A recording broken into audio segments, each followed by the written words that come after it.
जय श्री हरि, राधे राधे, जय माँ बगलामुखी, जय माँ कामाख्या। कैसे हैं आप लोग?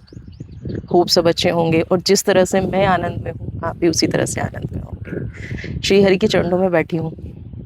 सोचा कभी भी अपनी साधना के नियम नहीं तोड़ती हूँ, बट पिछले कुछ टाइम से जब से मैंने दोबारा से वीडियोस डालने शुरू किए हैं, मैंने ये देखा है कि आप लोग ईश्वर पर भरोसा खोते जा रहे हैं, उसके न्याय पे भरोसा खोते जा रहे हैं। एक ही प्रश्न आता है, कब न्याय होगा? उम्र बीत गई है। कब न्याय होगा? उम्र बीत गई है। अगर बार बार ये चीज़ हो रही है ना, आप समझ ही नहीं पा रहे हैं कि न्याय तो प्रतिदिन हो रहा है, घटनाएं तो प्रतिदिन घट रही हैं। अपनी साधना का नियम तोड़ते हुए आपके लिए पहली बार ये वीडियो बना रही हूँ, और ये वीडियो इसलिए बना रही हूँ ताकि आप समझ पाएँ ईश्वर के उन संकेतों को, आप समझ पाएँ ईश्वर की उस भाषा को।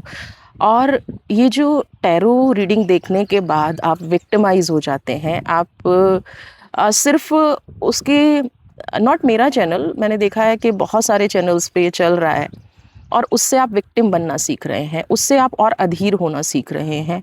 मैं हमेशा कोशिश करती हूँ अपने चैनल पे कि आपको लास्ट में बताऊं कि आप इसकी जो गाइडेंस है उसको फॉलो कीजिए, आप गाइडेंस पे आगे बढ़िए।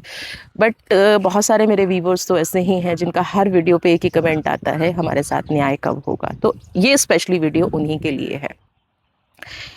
और अभी तक बहुत सारे लोग स्किप कर गए होंगे, उनके लिए ये वीडियो नहीं है। और जिनको अपने जीवन को समझना है, जिनके अपने जीवन को बहुत अच्छे से आगे जीना है, या ईश्वर की उस अलाइनमेंट में आपको चलना है ना, जो आप मिस कर रहे हैं और जिसकी वजह से बार बार आपको ये लग रहा है कि ईश्वर आपके साथ नहीं है। तो ऐसी 3 बातें आज मैं आपको बताऊंगी जो ईश्वर हर व्यक्ति से कहता है। हर व्यक्ति से मतलब हर व्यक्ति से, ना जाति देखता है, ना धर्म देखता है, ना संप्रदाय देखता है। ठीक है, आप साधक हैं तो भी ऐसा नहीं है मैं साधक हूँ तो ईश्वर मुझे ही वो सारे 3 चीज़ें बोलता है, नहीं, ऐसा बिल्कुल भी नहीं है।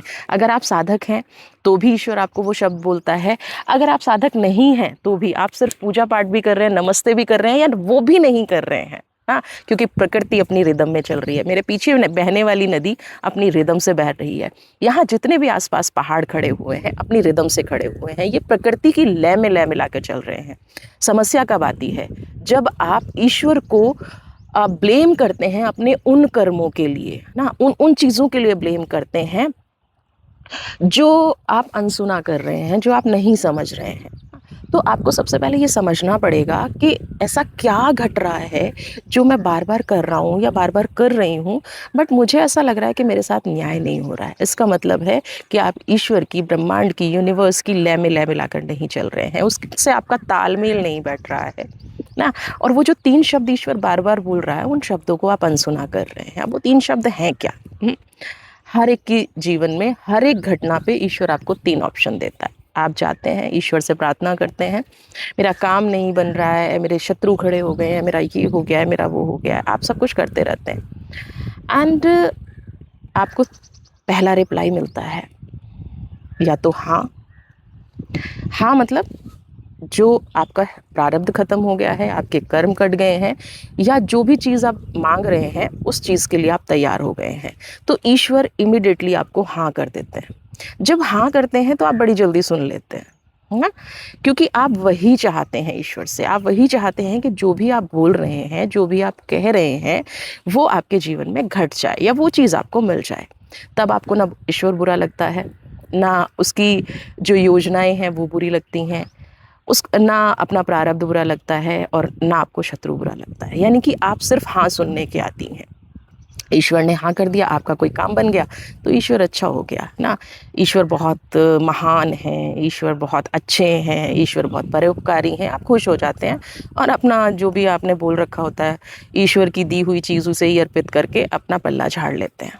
ठीक है, पहली चीज़ ईश्वर ये करता है जो सबको एक्सेप्टेबल है, और स्पेशली मेरे व्यूवर्स को तो स्पेशली एक्सेप्टेबल होगी ही होगी, क्योंकि वो हर वीडियो में क्या बोलते हैं कि ईश्वर न्याय नहीं कर रहा है। दूसरी चीज़ क्या है? अभी नहीं, जो आपको बिल्कुल पसंद नहीं आती है। क्यों? क्योंकि वो आपके अनुरूप नहीं हो रहा है। आप जो ईश्वर से मांग रहे हैं वो आप अपने अनुरूप मांग रहे हैं, लेकिन ईश्वर को जो देना है वो आपकी लाइफ को अच्छा करने के लिए, आपके जीवन को अच्छा करने के लिए देना है, और वो आपको स्वीकार्य नहीं होता। आपको नहीं पता होता कि अभी जो आप मांग रहे हैं आगे जाके वो आपके लिए कितना ख़राब हो सकता है, कितना कठिन हो सकता है, कितना पेनफुल हो सकता है। तो ईश्वर आपको क्या कहते हैं, अभी नहीं। जिस न्याय की आप बात कर रहे हैं, जिस कर्म की आप बात कर रहे हैं, ईश्वर आपको कह देता है कि अभी वो कर्म नहीं मिलने वाला है, अभी चीज़ें वो नहीं होने वाली है। और यहाँ आप ईश्वर से कुपित हो जाते हैं। आप नहीं समझ पाते हैं उसकी दूसरी योजना को कि वो आपको अभी नहीं क्यों कह रहा है। ठीक है, तो जब आप उसकी दूसरी योजना को मानना शुरू कर देंगे तो इसका मतलब आप ब्रह्मांड की उस एनर्जी के साथ अलाइन होना शुरू हो गए हैं। आप में स्वीकार्यता का गुण आ गया है, जो जनरली सब में नहीं होता है। तीसरा शब्द जो ईश्वर बोलता है कि मेरे पास तुम्हारे लिए इससे बहुत बेहतरीन है।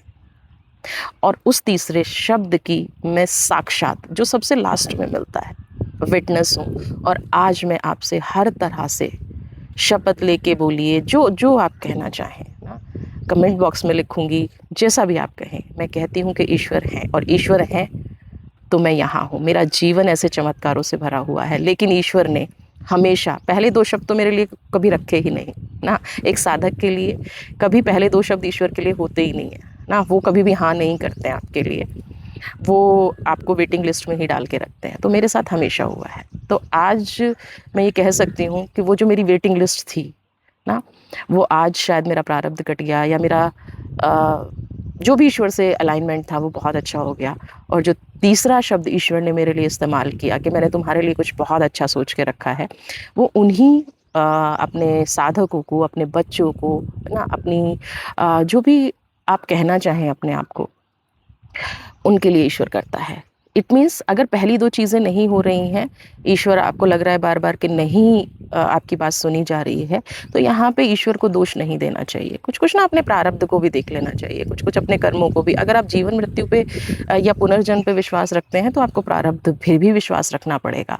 उस जो परम पिता है उसकी शक्ति पे, उस परमात्मा की शक्ति पे रोज़ रोज़ उंगली उठाने से ना चीज़ें सॉल्व नहीं होंगी। रोज़ रोज़ आप उसको एक ही चीज़ बोलते रहें कि तुमने न्याय नहीं किया, न्याय नहीं किया, तो ऐसा करने से वो न्याय करने वाला है नहीं ना। तो जो तीसरा शब्द परमात्मा बोलता है कि मैंने तुम्हारे लिए बहुत बेहतरीन सोच के रखा है, वो बेहतरीन आपको तब मिलता है जब आप पूरी तरह से तप जाते हैं ना, पूरी तरह से त्याग करना सीख जाते हैं, पृथ्वी की, यूनिवर्स की लय में लय मिलाकर जीना सीख जाते हैं। तब आपको वो तीसरा शब्द सुनने को मिलता है, और ये बहुत कम लोगों के जीवन में आता है। तो अगर आप अपने जीवन में तीसरा शब्द सुनना चाहते हैं, तो आज से, अभी से इस वीडियो को देखने के बाद, हो सकता है मैं बहुत जल्दी टैरो रीडिंग करना बंद कर दूं, क्योंकि मुझे आपको विक्टिमाइज नहीं बनाना है।